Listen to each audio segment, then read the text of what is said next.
израиль сот бөлүмүнө гана жарыяган. Кыргыз Республикасынын Алматы өкүм израиль сот бөлүп 2020 жылдын 4-октябры Шашанын биринчи майрам сот коронавирус болуп Сатарбек сотунун башчысы Бакытов мамлекетке айдоочулар Абыкенов, Байбалышев, Бакытов адвокаттары Жамалбек уулу, жарыялануучу Мырзамбек Оозали Сарбай, жарыялануучулар биринчи майрам соту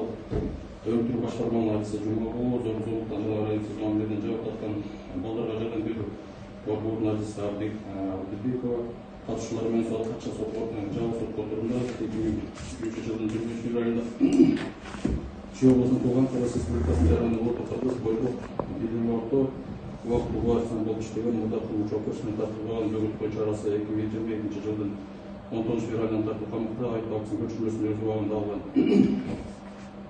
Чүй облусунун Алматы районунун Степной айылынын Мас көчөсүнүн номер 11-үйүнүн тургуну Кыргыз Республикасынын кылмыш жаза кодексинин 152 беренесине көрсөткөн кылмыш жасоодо Мырзалимов Майрамбекти айыптоо боюнча кылмышын карап чыгып, жоболордун негизинде жана Кыргыз Республикасынын кылмыш жана процессуалдык кодексинин 144, 146, 149, 151, 154, 157, 158, 403 беренелерин жетекчи алып сот өкүм кылат. Майрамбек Кыргыз Республикасынын кылмыш жаза кодексинин 157 беренесин көрсөткөн кылмыш жасоодо күнөөлүк табылып, 8 жыл өтүмүн ажыратуу түрүндө жаза белгиленсин. Мырзалимов Майрамбекке дайындалган